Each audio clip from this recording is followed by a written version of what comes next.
معنی ہوتے ہیں تین۔ ایک تو لغوی معنی ہوتا ہے نا کہ اس کا جو اصل مادہ ہے حرف کا، تو اس کا لغوی معنی کیا ہے۔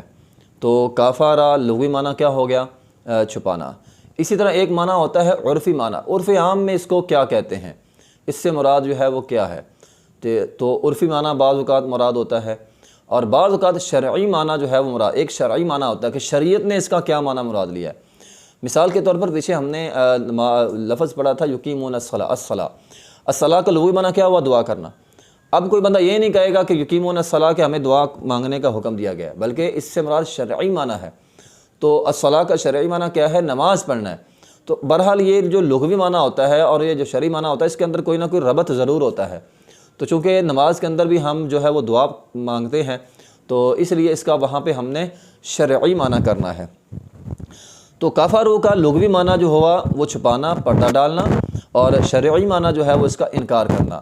تو چونکہ جو کافر بندہ ہوتا ہے وہ مسلمان نہیں ہوتا، ایمان قبول نہیں کرتا، اور ایمان کی باتیں جو ہے وہ اپنے سے دور رکھتا ہے، اور اپنے شرک پر جو ہے وہ ڈٹا رہتا ہے، انکار کر دیتا ہے توحید کا۔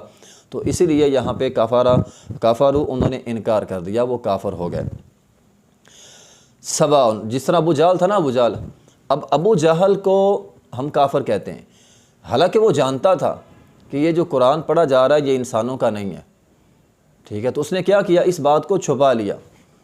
بہت سارے لوگ مشرکین مکہ اس بات کو جانتے تھے کہ اس بندے نے کبھی نبی علیہ الصلوۃ والسلام کے بارے میں کہ کبھی جھوٹ نہیں بولا، یہ بات سچ کہتا ہے، لیکن وہ اس کو چھپاتے تھے، تو اس لیے ان کو وہاں پہ کافر کہا گیا ہے۔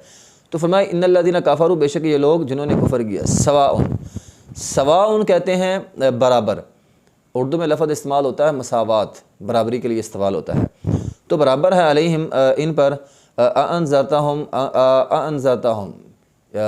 تو خواہ آپ ڈرائیں ان کو۔ یہ ناظرہ جو ہے نا، ناظرہ، یہ ویسے ایک لفظ بھی استعمال ہوتا ہے، نام نذیر، ہمارے ہاں عام بعض لوگوں کا نام نذیر بھی ہوتا ہے۔ تو ناظرہ کا معنی ہوتا ہے، لغوی معنی ہوتا ہے آگاہ کرنا، برے انجام سے ڈرانا، برے انجام سے خبردار کرنے والا۔ اور لیکن یہ جو برے انجام سے ڈرانے والا نا، اس کے ڈرانے میں شفقت ہوتی ہے، شفقت کا ایک پہلو ہوتا ہے۔ جس طرح نبی علیہ الصلوۃ والسلام کا بھی نام النذیر ہے، تو جو نبی علیہ الصلوۃ والسلام کو نذیر کہا گیا وہ یہی ہے کہ آپ نے لوگوں کو برے انجام سے ڈرایا، لیکن ڈرانے کا انداز جو ہے اس کے اندر ایک شفقت تھی۔ جس طرح ماں ہوتی نا، ماں اپنے بچے کو جو ہے وہ ڈراتی بھی ہے، لیکن ماں اپنے بچے کو خوفناک نہیں کرنا چاہتی۔ وہ ڈرانے کا مقصد ہوتا ہے کہ ڈرانے کے اندر ایک شفقت ہوتی ہے کہ یہ برا کام نہ کرے، ٹھیک ہے۔ تو کسی کو خوف دلانا مقصد نہیں ہوتا، مقصد ہوتا ہے کہ یہ ڈر جائے اور یہ جو ہے نا برے کاموں سے باز آ جائے۔ یعنی ڈرانے کا مطلب یہ نہیں ہے کہ جس طرح عمومی طور پر ذہنوں میں ہوتا ہے کوئی وحشت ناک منظر ہے جو ہے وہ نہیں، بلکہ ڈرانے میں نبی علیہ الصلوۃ والسلام کا جو انداز ہوتا تھا وہ وحشت ناک نہیں ہوتا تھا، بلکہ شفقت والا، پیار والا انداز ہوتا تھا۔ نبی علیہ الصلوۃ والسلام کا محبت والا جو ہے وہ انداز ہوتا تھا۔ بلکہ آپ تو جس طرح ماں جو ہے نا، ماں کے دل میں ایک تڑپ ہوتی ہے بچے کے دل میں، بچے کے بارے میں، تو وہ بچے کو بڑے پیار سے سمجھاتی ہے، ڈراتی بھی ہے، سمجھاتی بھی ہے۔ تو اسی طرح نبی علیہ الصلوۃ والسلام کے دل کے اندر ایک تڑپ تھی کہ یار یہ مسلمان کیوں نہیں ہوتے، یہ تڑپ تھی، اور اتنی زیادہ تڑپ تھی کہ اللہ تعالیٰ کو کہنا پڑ گیا تھا لعلک باخع نفسک اللہ یکونوا مؤمنین، کہ اے پیغمبر کہیں آپ اس تڑپ نے اپنے آپ کو ہلاک نہ کر لیں۔ نبی علیہ الصلوۃ والسلام اس قدر پریشان ہو جاتے، یہ مسلمان ہوتے کیوں نہیں، ابھی مسلمان یہ کیوں نہیں ہوتے، یہ مسلمان کیوں نہیں ہوتے، اتنی فکر کہ اللہ تعالیٰ نے فرمایا کہیں یہ فکر آپ کو ہلاک نہ کر دے، اس لیے آپ کیا کریں، انذرتہم ام لم تنذرہم، آپ ڈرائیں نہ ڈرائیں، انہیں ایمان نہیں لانا۔ تو جنہوں نے لانا ہے انہوں نے لے آنا ہے۔ اتنا زیادہ اپنے آپ کو فکر مند، اپنے آپ کو پریشان کرنا یا اپنے آپ کو فکر کے اندر مبتلا کرنا، اس سے آپ جو ہے وہ اپنا نقصان کریں گے، صحت کا نقصان ہو جائے گا۔ تو بہرحال نبی علیہ الصلوۃ والسلام ان کافروں کو سمجھاتے تھے، اور پھر بعض اوقات نبی علیہ الصلوۃ والسلام، اگر بعض کافر تھے نبی علیہ الصلوۃ والسلام کے زمانے میں، وہ کہتے تھے کہ یہ ہم آپ کے پاس اس لیے نہیں آتے، یہ غریب غربا سارے مسلمان آپ کے پاس بیٹھے رہتے ہیں، تو اگر یہ غریب غربا سارے چلے جائیں نا تو ہم آپ کی بات ماننے کے لیے تیار ہیں۔ تو نبی علیہ الصلوۃ والسلام نے کہہ دیا تھا ٹھیک ہے۔ اور جب یہ چودھری قسم کے سارے سردار نبی علیہ الصلوۃ والسلام کے پاس آتے تھے، آپ غریبوں کو سائڈ پہ کر دیتے تھے۔ تو وہ سورہ عبسہ جو ہے نا وہ اسی لیے اتری تھی کہ یہ قریش جو ہے بڑے بڑے لوگ بیٹھے ہوئے تھے، تو نبی علیہ الصلوۃ والسلام کے بعد نبینا صحابی آ گیا، اس نے کہا عبس وتولی ان جاءہ الاعمی، قرآن کی آیت نازل ہوئی تھی۔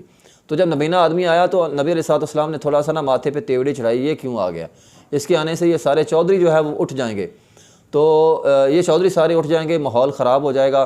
تو اللہ تعالیٰ نے قرآن اتار دیا کہ اے پیغمبر، یہ جو غریب ہے، نبینا ہے، یہ آپ کے پاس آیا، آپ اپنے ماتھے پر تیوڑی نہ چڑھائیں، یہ ہدایت کے لیے آیا ہے، اور یہ جو آپ کے پاس بیٹھے ہوئے ہیں نا، ان کا مقصد ہدایت ہے ہی نہیں، اس لیے آپ اپنے آپ کو اتنا پریشان نہ کیا کریں۔ تو یہ نبی علیہ الصلوۃ والسلام کو بہرحال یہ تنبیہ کی گئی تھی۔ تو بہرحال اس کے باوجود نبی علیہ الصلوۃ والسلام کے دل میں ایک تڑپ ضرور رہتی تھی کہ یہ سارے مسلمان ہو جائیں۔ نبی علیہ الصلوۃ والسلام فرمایا کرتے تھے، اے لوگوں، میں تمہیں جس طرح مثال دے کر سمجھایا تھا، جس طرح وہ ایک آدمی ہوتا ہے، اس نے آگ جلائی ہے، وہ کیڑے پتنگے سارے اس آگ میں آ رہے ہیں، تو نبی علیہ الصلوۃ والسلام فرمایا کرتے تھے جس طرح وہ کیڑے پتنگوں کو پیچھے کرتا ہے نا ہاتھ سے، فرمایا اس طرح میں تم لوگ جہنم میں جا رہے ہو، میں تمہیں کمروں سے پکڑ پکڑ کر پیچھے کر رہا ہوں، لیکن افسوس یہ ہے کہ تم ہاتھ چھڑا چھڑا کے جہنم کے اندر جا رہے، تو تمہارے اندر جو ہے وہ تم میری بات نہیں مان رہے۔ تو کافر جو ہوتے تھے وہ بات نہیں مانتے تھے، تو یہ نبی علیہ الصلوۃ والسلام کے لیے پریشانی کا باعث تھی۔ تو بہرحال نبی علیہ الصلوۃ والسلام کو یہ کہا گیا کہ انذرتہم ام لم تنذرہم، آپ خواہ ان کو ڈرائیں یا خواہ ان کو نہ ڈرائیں، لا یؤمنون، یہ لوگ ایمان لانے والے نہیں ہیں۔ مطلب یہ ہے اس آیت کا، اب کوئی بندہ یہ نہ سمجھے کہ اللہ نے کہہ دیا انہوں نے ایمان نہیں لانا تو وہ تو پھر نہیں لائیں گے، شاید انہوں نے ایمان لانا ہوتا، لیکن اللہ نے کہہ دیا نہیں لائیں گے تو اب تو وہ ایمان بالکل ہی نہیں لائیں گے۔ تو یہ بات ایسی نہیں ہے۔ اس کو سمجھنے کے لیے ایک تو ہم تھوڑا سا تقدیر کو سمجھ لیتے ہیں، تھوڑا سا، ویسے تو تقدیر کے حوالے سے باتیں ہماری آگے جو ہیں وہ چلتی رہیں گی۔ دیکھیے اللہ رب العزت نے یہ جملہ بولا لا یؤمن، یہ ایمان نہیں لائیں گے، اللہ کو پتہ تھا، اللہ نے اپنے علم سے یہ بات بولی ہے، ٹھیک ہے نا، یہ لوگ ایمان نہیں لائیں گے، اللہ کو پتہ تھا یہ لوگ ہٹ درم ہیں، تو یہ ہٹ درم بننے ہیں، یہ ایمان ہے۔ اب دنیا میں اس کی مثال موجود ہے، ایک ڈاکٹر بندہ ہے، وہ کسی مریض کو دیکھتا ہے، تو مریض کو حالت دیکھ کے، اس کی کیفیت دیکھ کے یہ کہہ دیتا ہے اس نے اب ٹھیک نہیں ہونا۔ اب وہ مریض اگر مر جائے تو اس کا مطلب یہ نہیں ہے ڈاکٹر کا قصور ہے، ڈاکٹر نے کہا تھا یہ ٹھیک نہیں ہونا، اس کی حالت کی وجہ سے، اس کی حالت جو ہے وہ بڑی خراب تھی، اور اس کو سامنے رکھ کر ڈاکٹر نے کہا تھا اس نے ٹھیک نہیں ہونا۔ ایک ڈاکٹر یہ اندازہ لگا سکتا ہے، تو پھر اللہ تعالیٰ کی ذات تو بہت بڑی ذات ہے نا۔ تو اللہ تعالیٰ نے اپنے علم کے ساتھ یہ بات کہی ہے کہ ان لوگوں نے ٹھیک نہیں ہونا، ٹھیک ہے، یہ تو ایک بات ہوگی۔ دوسری بات یہ ہے کہ اللہ تعالیٰ نے یہ جو فرمایا نا ان لوگوں نے ٹھیک نہیں ہونا، اس کی وجہ یہ ہے کہ یہ ٹھیک ہونے کی کوشش نہیں کرتے۔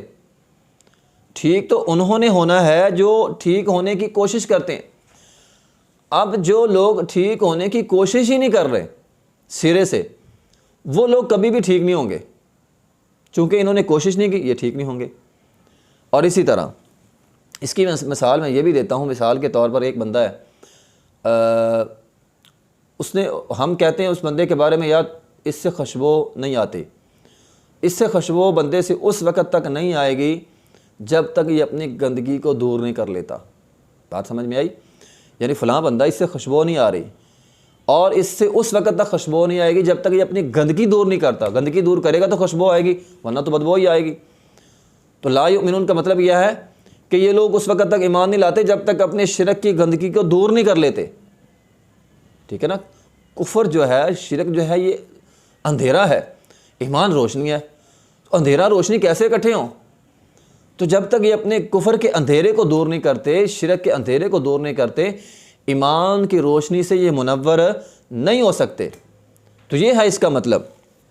ہاں، جو اللہ تعالیٰ نے کلی پابندی نہیں لگا دی اب کوئی بھی مسلمان نہیں ہوگا، اس کا مطلب یہ ہے ہاں بعض لوگ جو اپنے آپ کی اصلاح کرنے کی کوشش کریں گے، اللہ تعالیٰ انہیں ایمان کی توفیق دے گا، وہ جو ہے وہ ایمان لے آئیں گے۔ لیکن جو لوگ آپ کی بات سننا ہی نہیں چاہتے سرے سے، ٹھیک ہے نا، ایک تو ہوتا ہے نا بات سنیں، بعض کافر ایسے تھے وہ بات سننا ہی نہیں چاہتے تھے، نہیں ہم نے سننی نہیں ہے بس۔ تو اللہ تعالیٰ نے فرمایا انہوں نے سننی نہیں ہے تو آپ ڈرائیں نہ ڈرائیں کوئی فرق نہیں پڑے گا، لاپرواہ لوگ ہو گئے۔ تو یہ جو لاپرواہ لوگ ہیں نا، یہ ایمان نہیں لائیں گے، ٹھیک ہے۔ ہاں اگر یہ اپنی لاپرواہی چھوڑ دیں، آپ کی بات کو سنیں، سمجھنے کی کوشش کریں، تو پھر انہیں جو ہے وہ ایمان کی توفیق جو ہے وہ مل سکتی ہے۔ یہ وجہ ہے بہت سارے لوگ جو ہے وہ مسلمان بھی ہوئے تھے، مشرکین مکہ میں سے صحابہ بن گئے تھے، اور نبی علیہ الصلوۃ والسلام کے ساتھ انہوں نے وفاداری جو ہے وہ نبھائی تھی۔ تو یہ ہے مراد لا یؤمنون کہ یہ ایمان نہیں لائیں گے، چونکہ یہ ایمان لانے کی کوشش نہیں کرتے۔ تو ان الذین بے شک وہ لوگ کفروا جنہوں نے کفر کیا، سمجھ آ رہی ہے اب؟ ان الذین وہ لوگ کفروا جنہوں نے کفر کیا، سواء برابر ہے علیہم ان پر، انذرتہم خواہ آپ ڈرائیں ان کو ام لم تنذرہم یا نہ ڈرائیں ان کو، لا یؤمنون وہ ایمان نہیں لائیں گے۔